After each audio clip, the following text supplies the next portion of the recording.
नमस्कार. मालिकेच्या आजच्या भागामध्ये आपल्याला पाहायला मिळणार आहे की मकर संक्रांतीच्या मुहूर्तावर नंदिनी आणि जीवा दोघही देशमुखांच्या घरी गृहप्रवेश करणार आहेत. तर इकडे काव्या सुद्धा संक्रांतीसाठी खूप छान तयार झालेली आहे. रम्या आणि वसूची ज्या पद्धतीने काव्याने वाट लावलेली आहे ती मात्र पाहण्यासारखी आहे. त्यासाठी हा व्हिडिओ शेवटपर्यंत पहा. त्याचबरोबर चॅनलवरती नवीन असाल तर चॅनलला नक्की सबस्क्राईब करा. इकडे पार्थ ऐकत असतो काव्य आणि जीवाचं बोलणं. जीवा म्हणत असतो, अगं तू त्या रम्याचं काय ऐकून घेतेस? तू विचार कर ना, ते फोटो मला सांग, आपले पर्सनल फोटो कसे आले तिथं, सर्वांच्या समोर कसे आले, याचा विचार केलायस का कधी? तेव्हा काव्या म्हणत असते, हो ना, पण मला कळत नाहीये जीवा, त्या दिवशी असं कसं झालं रे? ते फोटो कसे काय असे समोर आले? नक्की असं काय झालेलं होतं? काय झालेलं होतं? कशामुळे हे सगळं झालेलं आहे? हे सगळं जेव्हा ते दोघंही बोलत असतात तेव्हा मात्र काव्या म्हणत असते की हो. तेव्हा जीवा म्हणतो, बघ इतके दिवस आपल्याला सगळ्यांना सांगायचं होतं पण ते सांगायला जमलं नाही. म्हणजेच गुरुजींनी जे भाकीत केलेलं होतं ते खरं झालं. त्यामुळं गुरुजी जे काय बोलतात त्या गोष्टी चांगल्यासाठी बोलतात हा विचार कर.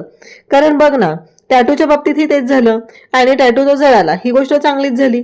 त्यानंतर आता ही गोष्ट पण बघ, कारण सगळ्यांना कळलं, म्हणजेच आपण सगळ्यांना सांगू शकत नव्हतो, आपल्याला भीती वाटायची, पण फायनली ती गोष्ट सगळ्यांच्या समोर आली.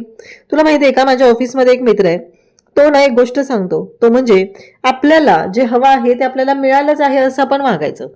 म्हणजे बघ, आता माझं नंदिनीवरती प्रेम आहे, पण नंदिनी मला नाकारते, मलाही माहितीये, पण नंदिनीचंही तेवढंच माझ्यावरती प्रेम आहे.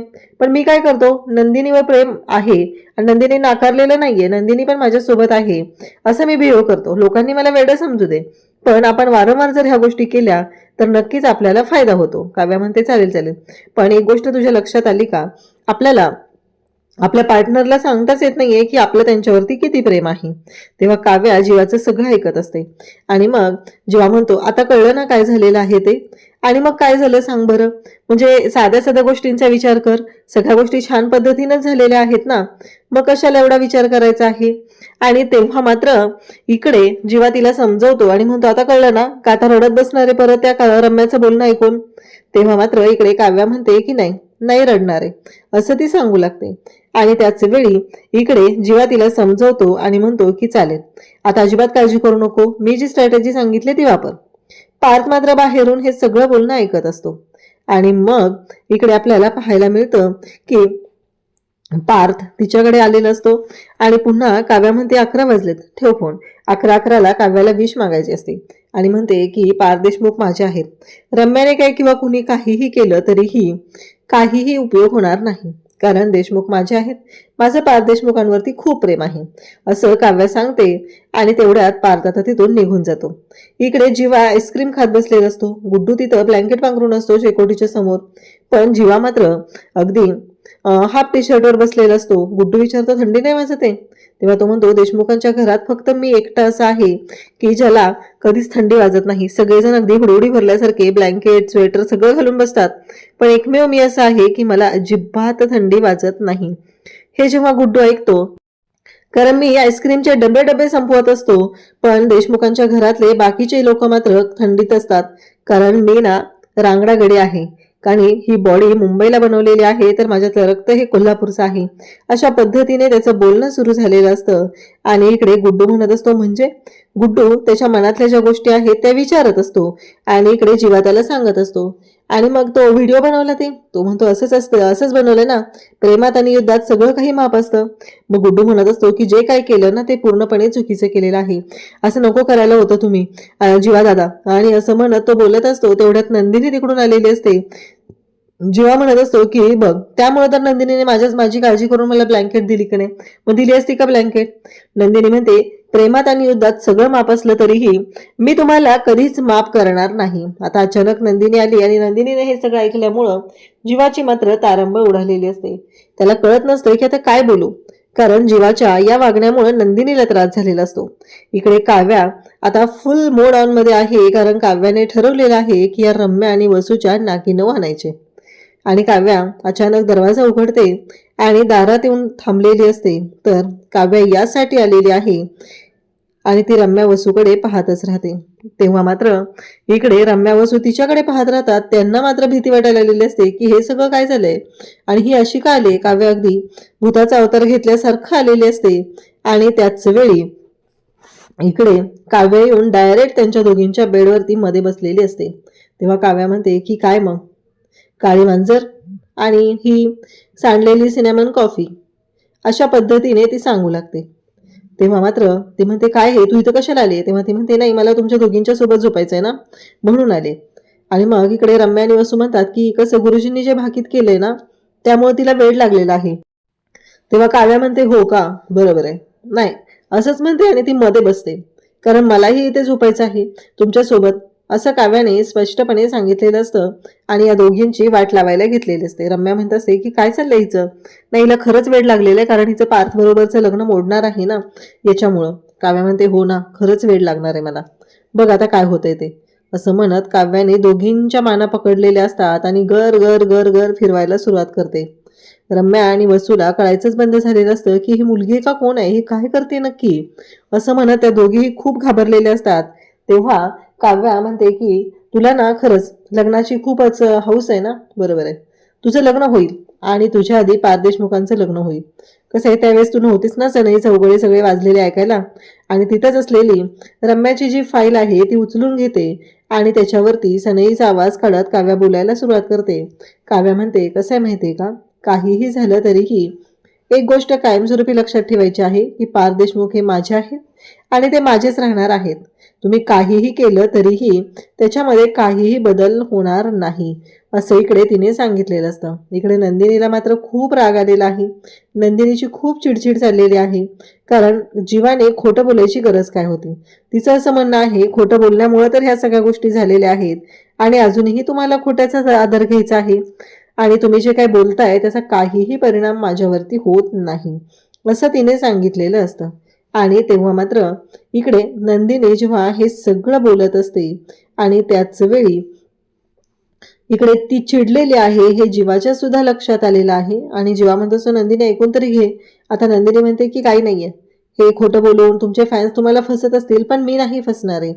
तेव्हा मात्र इकडे लगेचच नंदिनीला जीवा म्हणू लागतो की नाही का, मला सांग, असं तुम्हाला काळजीनं दिलं असतंस का ब्लँकेट. इकडे बिचारा गुड्डू ब्लँकेट घेऊन बसलेला असतो, त्यालाही खूप थंडी वाजत असते, पण त्याच्या हातातलं सुद्धा ब्लँकेट नंदिनीने काढून घेतलेलं आहे. आणि गुड्डूला आता काळजी वाटायला लागली की मी काय करू, कारण माझा काय दोष होता याच्यामध्ये, एवढाच प्रश्न गुड्डूला पडलेला असतो. आणि त्यासोबतच इकडे आपल्याला पाहायला मिळतं ते म्हणजे की काव्या ही अभ्यास करत बसलेली आहे आणि ती म्हणते 12 वाजले म्हणजे मकर संक्रांतीला सुरुवात झाली, तर मला आता विचार केला पाहिजे आणि मला जाऊन तिळाचे लाडू बनवायचे आहेत, त्याचबरोबर तिळगुळाची पोळी करायची आहे, छान तयार व्हायचं आहे. आणि माझी आणि देशमुखांची ही पहिली मकर संक्रांत आहे, त्यामुळे तयारी तर जोरदार झाली पाहिजे, हा विचार काव्याच्या डोक्यात सुरू असतो. आणि ती तिच्या बोक्याला सांगत असते, बोक्या तुला माहिती आहे का, आज ना खरंच मी खूप खुश आहे, कारण माझी लग्नानंतरची पहिली संक्रांत आहे, देशमुख माझ्यासोबत आहेत आणि त्याचबरोबर मी सुद्धा देशमुखांच्या सोबत आहे, त्यांचंही माझ्यावरती तेवढंच प्रेम आहे, असं काव्या बोक्याला सांगत असते. इकडे जीवा मात्र खूपच कासावीस झालेला असतो. त्याला वाईट वाटत असतं की हे सगळं काय घडतंय, कारण काहीही झालं तरीही सणाच्या दिवशी आमच्या घरचं वातावरण कसं असायचं, मी इथे सगळ्यांपासून दूर आहे बाबा, खरंच मला तुमची खूप आठवण येते. त्याचबरोबर आम्ही पतंग उडवायचो, मी आणि पारदादा, मी आईला आधी तिळाचे लाडू बनवायला मदत करायचो, हे सगळं जीवाला आठवत असतं. आणि तो रिक्षात असतो, तो म्हणत असतो की कधीही तुम्हाला काही वाटलं तरी सगळ्यांना माझी एकच विनंती आहे, सांगणं आहे की तुम्ही तुमच्या फॅमिलीला वेळ द्या, तुमच्या फॅमिलीच्या सोबत राहा. तुम्ही जर तुमच्या फॅमिलीच्या सोबत राहिला तरच सगळ्या गोष्टी नीट होणार आहेत, नाहीतर तुमची सुद्धा माझ्यासारखी अवस्था होईल. आज मी माझ्या फॅमिलीच्या पासून दूर आहे म्हणून मला सगळ्या गोष्टी आठवत आहेत. खरं तर तुम्ही सुद्धा तुमच्या फॅमिलीचा मनापासून विचार केला पाहिजे. आणि त्यासोबतच इकडे तो बोलत असतो आणि नंदिनी वरून खिडकीतून पाहत असते. जीवाचं जे बोलणं आहे ते व्हिलॉग मधलं ते ऐकत असते आणि तिला सुद्धा वाईट वाटलेलं असतं. म्हणजे आपल्यावरील प्रेमासाठी आपल्या जवळची एवढी माणसं सोडून हा माणूस माझ्या दारात येऊन राहिलेला आहे आणि मी त्याच्याशी कशा पद्धतीने वागत आहे असं तिला वाटत असतं. जीवा मात्र रडत असतो, त्याला वाईट वाटत आहे आणि त्याला वाटत आहे की काय हे काय करू मी, कारण उद्या संक्रांतीचा सण आहे आणि तरीही मी इथे रिक्षात बसून आहे, माझ्याकडे काहीच तयारी नाहीये आणि मी काय करणार आहे हेही मला माहिती नाहीये, असं त्याच्या डोक्यात सुरू झालेलं असतं. त्याला वाईट तर वाटत असतं की जे काय झालेलं आहे ते चुकीचं आहे, परंतु त्याचं असं म्हणणं असतं की नंदिनी एकदा समजून घे, मी तुला सगळं खरं खरं सांगायला तयार आहे. परंतु नंदिनी पण ऐकायला तयार नसते, इकडे पार्थ पण ऐकायला तयार नसतो.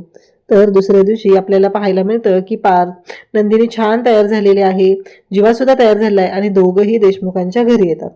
देशमुखांच्या घरी आल्यानंतर इकडे जीवा म्हणत असतो की आपण न कळवता आलो, असं यायला नको होतं का? तेव्हा नंदिनी म्हणते आपल्या घरी यायचंय, मग त्यासाठी कळवण्याची काय गरज आहे? आपलं घर आहे, आपण कधीही येऊ शकतो, असं नंदिनी बोलत असते. त्याच वेळी जीवा मात्र नंदिनीकडे पाहत असतो आणि त्याचबरोबर हे की जेव्हा घडत असतं तेव्हा मात्र इकडे नंदिनी त्याला म्हणत असते की काय झालं, आणि मग दोघंही आलेले असतात आणि तेवढ्यातच ते दोघंही वाट बघत असतात. तर समोरून पार्थ आणि काव्या येताना दिसतात. दोघंही छान तयार झालेले असतात आणि त्यासोबतच आपल्याला पाहायला मिळतं ते म्हणजे की ज्या सगळ्या गोष्टी घडलेल्या असतात आणि नंदिनी मात्र जाम खुश असते. नंदिनी खुश आहे हे पाहून मात्र तिला खूप बरं वाटत आहे. फायनली देशमुखांच्या घरी नंदिनी आलेली आहे. या गोष्टीचा आनंद काव्याला सुद्धा खूप झालेला असतो. काव्या सुद्धा खुश झालेली आहे आणि ती नंदिनीकडे आणि जीवाकडे पाहत असते. तिच्या हातातला बोका मात्र तिने सोडलेला नसतो. लहान मुलांसारखं तिने बोक्याला पकडूनच असते. तेव्हा मात्र इकडे आपल्याला पाहायला मिळतं ते म्हणजे नंदिनी आता जीवाला, पार्थला, सगळ्यांना तिळगुळ देते. त्याचवेळी मानिनी तिथे येते आणि म्हणते किती गोड दिसतायत माझ्या सुना. आणि त्याच वेळी इकडे आपल्याला पाहायला मिळतं की मानिनी खुश असते. मानिनीला बरं वाटत असतं की आता नंदिनी सुद्धा घरी आलेली आहे, या गोष्टीचा आनंद झालेला असतो. आणि त्यासोबतच इकडे नंदिनी जेव्हा तिळगुळ देत आहे तेव्हा मात्र मानिनी म्हणत असते की फायनली या सगळ्या गोष्टी एवढ्या छान झालेल्या आहेत, माझ्या सुनाही गोड दिसत आहेत आणि माझी मुलंही गोडच दिसत आहेत, असं त्यांचं सुरू झालेलं आहे. आणि इकडे पार्थ आणि जीवा दोघंही ऍक्टिंग करून दाखवत असतात. तेव्हा मात्र इकडे मानिनी खुश झालेली आहे आणि तो जो प्रसंग आहे, ज्या प्रसंगाची ती वाट पाहत होती की माझ्या सुना, माझी मुलं एकत्र यावी, आणि इथे एकत्र आलेली आपल्याला पाहायला मिळत आहेत. अशाच अपडेटसाठी चॅनलशी कनेक्ट राहा. थँक्यू.